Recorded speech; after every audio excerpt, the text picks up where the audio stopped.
Yeah, well, before I arrived in Austria, I don't know about the which kind of asylum system in Austria. I don't know any kind of information. When I saw the situation of Traskirchen, it's shockable and huge number of refugee there, 1500 and 2000 refugee and one room 20 25 people. The situation is very bad. It's my personally feel it's prison because I've been in prison in Pakistan and a lot of other in Kashmir. I belong to Kashmir. It's same like prison. People get information each together, but they don't know. If I know a little bit thing, and everybody come to me, oh, what's going on next step, and if the staff is very bad, I had experience because I was in Traskirchen. They are not treated like a human being. Nobody knows when he will get the interview appointment, when he will get the result. After 1 year, after 1 month, after 5 year, after 6 year. I saw the one people for last 5 year, they didn't done any kind of interview. They just took the fingerprints and nothing else. When one single person arrived in Austria, he is mentally not good very first day, and he's very tired. He don't know anything.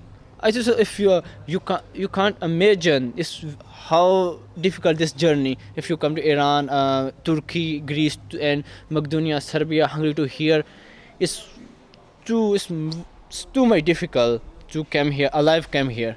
I from Kashmir. I'm not from India and Pakistan, not even Afghanistan. Afghanistan it have a separate language. They provide me first time in Afghani dolmetcher. It's very first day, and it's the whole asylum procedure depends on your first police interview. I don't know. She speak little bit Urdu. Most of the time she say the wrong pronunciation, and I don't know how they explain in Dutch. They just need to little bit point and give you negative decision, but there nobody knows the behind of logic. That if I say people I say I'm tired that time, I don't know, my mind is not working because I suffer 4 months or 5 months on the way bad circumstances. But they can't imagine to say you are a liar, this is a fake story, this is just for story, you don't have any kind of problem. When people don't they can't trust us. They say okay, why we don't trust us, but we don't have anything in our hand we can do. They send the negative, again negative, and again negative, then deport later.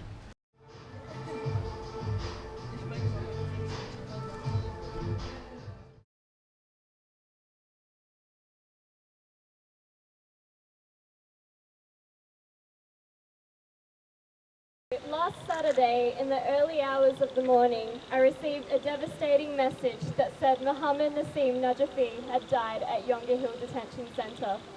20 minutes later, I was on the phone to one of Nassim's friends. He told me that Nassim had been sick every day, suffering mentally and physically. He told me that Nassim had been in detention for over 3 years. He told me that 4 years ago, Nassim had witnessed the Taliban kill his father. He explained how 2 weeks ago, Section 501 detainees had attacked Nassim, and that Serco's response to this was to move him to a different compound in an isolated single room for sick people. He told me that despite repeated requests for an ambulance on Friday night, it did not arrive until it was too late. He told me in a pained and defeated voice that I've come to know all too well that Serco officers just laughed at Nassim as his life slipped away from him. He told me that every night Nassim called his wife at the same time. He said that tonight his wife will wait for him, but she will wait, but now he is dead. Nassim escaped the Taliban and sought safety in Australia, but instead of safety, we gave him death. Initially, we were told that Nassim took his own life.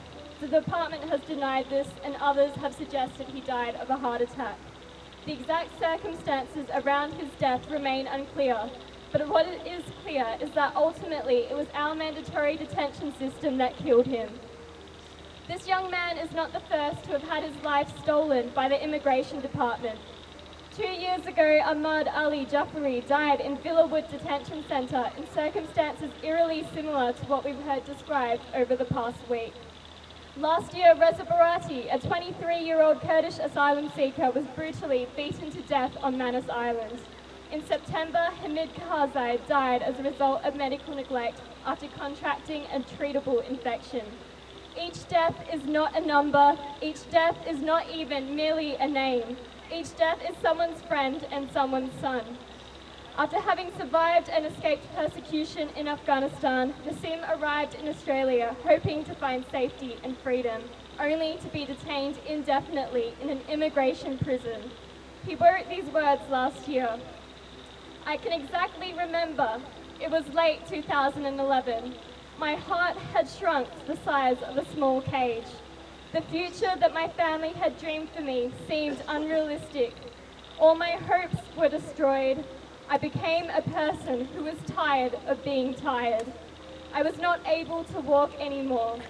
I left my family and headed toward the world of loneliness and separation and faced the waves of the endless ocean. Now it is more than 2 years that I live in exile, but my cultural and emotional country is somewhere else.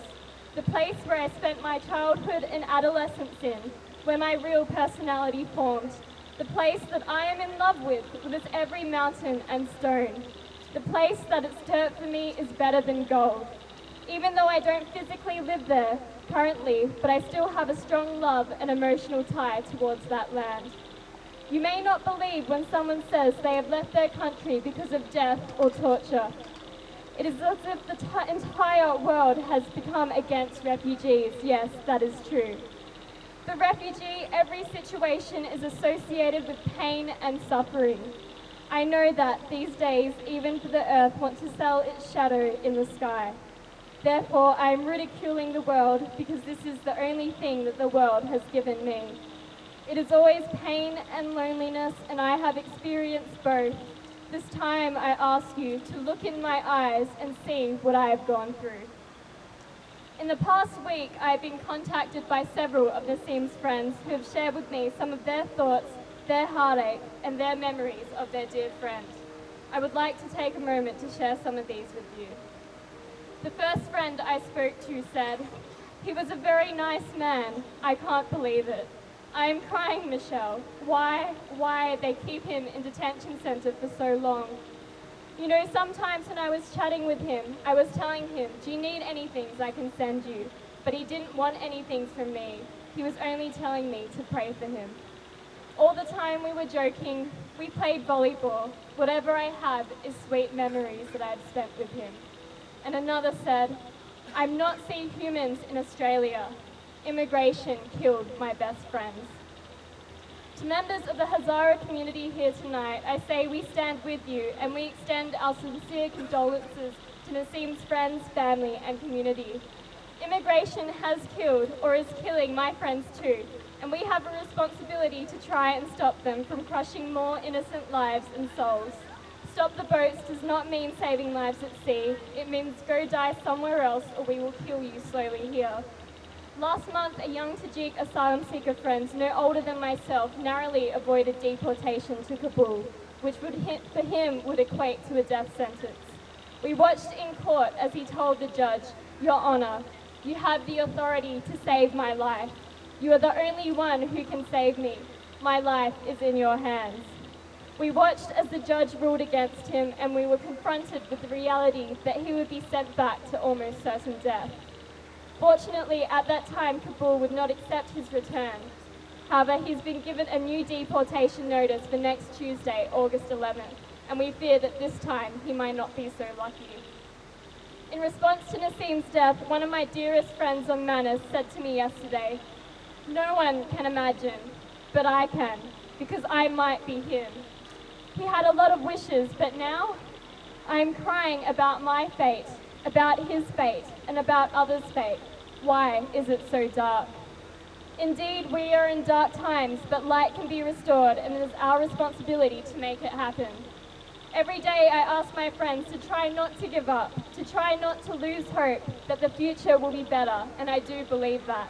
To those in detention and in the community, you will not be forgotten, and we will keep fighting until the mandatory detention system is dismantled, the fences come down and freedom prevails. We will call on our government to stop caging human beings as if they are animals. We will keep fighting for permanent protection. We will keep fighting for a fair and just processing system. We will keep fighting for our country to provide protection to those who have sought it. Responsibility for this young man's death lies with Australia's immigration system and all those who have orchestrated, facilitated and demonstrated complicity by way of silence. 1 week ago, we lost a young and precious life. Now we must stand together to demand justice and ensure this tragedy does not happen again. Thank you.